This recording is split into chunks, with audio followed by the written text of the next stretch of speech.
Texas has become the talk of the country, or should I say, talk of the world in this election.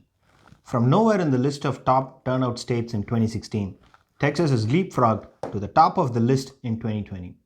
Exactly 9,009,850 people have already voted in Texas. A cool 40,000 more than the number of votes Texas counted in 2016. And we still have one more day of early voting left, and then there is the election day. So, how high can we go from here? It's clear that not just Democrats but Republicans have also voted in Texas. Most surveys showed that around 30% people in Texas were planning to vote on the election day, which means the total turnout could get closer to a massive 12.8 million in Texas, with election day voting around 3.8 million. This is a completely new electorate, folks. A completely new one. If we hit that level, that would mean we have a new block of 4 million votes coming in this year. And it's a given that there will be plenty of first time voters and voters who did not vote in 2016 coming in this year. So, which direction will these new voters drag Texas? If you ask the pollsters, everyone has a different answer. There really is no stability or coherence in the numbers we are seeing in Texas. We will get to the polling part in a bit. Before that, I would like to address a few more things. I have been getting some decent amount of blowback from people who think only Trump can win Texas. If you either watched my comment section or my earlier videos, you may have noticed me jumping around the 2-point race theory. Yes, that's my number. Texas is a 2-point race. And the modeling I did showed very clearly to win Texas, Biden needs a 2.5 point swing from the 2018 level to win the state. So here is the screenshot from my earlier video, and this week we have got confirmation in that direction. The non-partisan Cook Political Report moved Texas from lean Republican to toss-up just a few days ago. And this is what they had to say. Texas shift from lean Republican to toss-up shouldn't come as a surprise. Recent polling in the state, both public and private, shows a 2 to 4 point race. And they are right. All Biden has to do to win Texas is improve his vote share by 2.5 points across the state, or find a way to reduce Trump's vote share by 2.5 points. Is it possible? Yes, it is. Is it so easy that Biden will walk all over and win Texas? No, absolutely not. Texas today is a lot closer than it has ever been, and there is some amount of lifting that Biden campaign has to do. But things like this certainly help.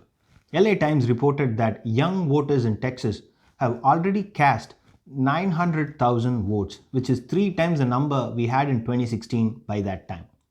Biden needs to find extra 2.5 percentage points from somewhere, and young voters may deliver a small part of that lift that he needs. As you can see from this table, the under 30 age group of voters now account for an additional 3.3 percentage of the votes compared to 2016. This group breaks heavily in favor of Biden, 55% for Biden against 33% for Trump. So the additional 3.3 percentage votes that are in from this group improves Biden's margin by 1.8 points. If this number increases slightly, 4% improvement in the share of votes from people under the age of 30, they will deliver Texas to Biden, because the additional votes we have now has already reduced the gap. Texas has become extremely hard to poll, and pollsters are struggling to get a handle of the state.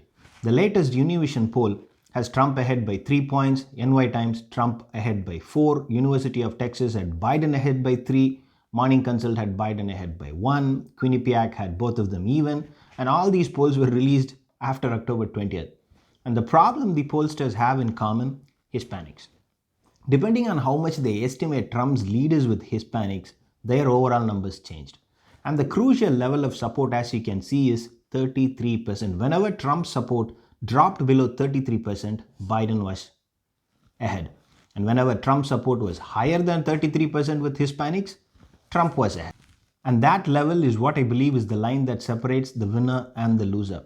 Trump would need to win a full third, 33% of Latino voters to retain Texas electoral votes, said Mike Madrid, the former political director of California GOP and co-founder of the Lincoln Project. And I think Mike Madrid is spot on. As you can see from the most recent polling data, any poll with Trump getting more than 33% of Hispanic support has him in the lead, and polls that had Trump at less than 33% of Hispanic support has Biden in the lead. To be very honest, I don't even think Texas is a 2 point race anymore. It's a bit less than that. With turnout reaching the sky, the odds of Biden win has improved. Low turnout favors Donald Trump, higher turnout favors Biden. Biden can seal Texas if he makes a real play to get Latino voters in Texas because a lot of them will be voting on the election day. Under 30 voters have reduced the margin. Now he needs Latino voters to give him the extra single point he needs to pull ahead. Hope he makes the pitch. And before I leave you all, just one more thing to add. One of the channel viewers had asked me to look into Texas State House race. Unfortunately, all the reliable district level polling data is behind a paywall, so I'm not able to use it here. But I can tell you this, it's way too close. Biden support increasing increasing turnout in counties that Beto won in 2018 and in counties where he came close, Trump's drop in support with college educated men and women. All of these things has pushed the state house battle too close for Republican comfort. And this is what Dave Wasserman had to say. And when he says something, we have to listen because he is that good.